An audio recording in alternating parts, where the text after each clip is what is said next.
പഴയ ആചാരത്തില് മാറ്റം വരാത്തൊരു കാവുണ്ടെങ്കിൽ നമ്മൾ പാലക്കാട് ജില്ലയിലല്ല കേരളത്തിൽ നോക്കുകയാണെങ്കിൽ അത് ഈ കണ്ണമ്പ്ര കാവ്. ഇവിടെ നമ്മൾ മറ്റേ ഉള്ളിൽ പൂജ നടത്തുന്ന ആവൻ സമുദായമാണ്, ബ്രാഹ്മണനല്ല. ഇത് അവർ ചെറിയ കളമ്പാട്ടും വലിയ കളമ്പാട്ടും വന്നു കഴിഞ്ഞാൽ അതിന് പ്രധാന സ്ഥാനം ആയിരിക്കാന്ന് പറയാൻ അവിടെ കാണുന്ന മണ്ണാൻ സമുദായത്തിലാണ്. ഈ പന്തപൂജയും അതുപോലെ കളംപൂജയും ഒക്കെ ക്ഷേത്ര കാവിന്റെ ഉള്ളിലുള്ള ചടങ്ങുകളാണ്. ഈ കാവിലത്തെ പൂജാ സമ്പ്രദായം അതിനെല്ലാം പൂജ കഴിഞ്ഞ് നടയടച്ചാൽ മാത്രമാണ് ഈ പാവക്കൂത്ത് തുടങ്ങാൻ പാടുള്ളൂ. കാരണം സങ്കല്പം ഭഗവതിക്കും കൂടി കാണാൻ വേണ്ടിയിട്ടുള്ളൊരു സങ്കല്പമായതുകൊണ്ട് അത് നേരത്തെ നടത്താനും പറ്റില്ല.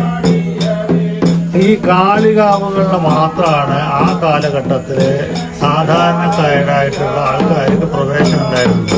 അതും ഉത്സവകാലത്ത് മാത്രം. കർഷക തൊഴിലാളികൾ, കൃഷിയോടനുബന്ധിച്ചിട്ട് മറ്റുള്ള സമുദായക്കാർ, അങ്ങനെ അടിച്ചമർത്തപ്പെട്ട ഒരു വിഭാഗത്തിന്റെ ഏക ഒരു ആശ്രയം കാളികാവുകൾ മാത്രമാണ്.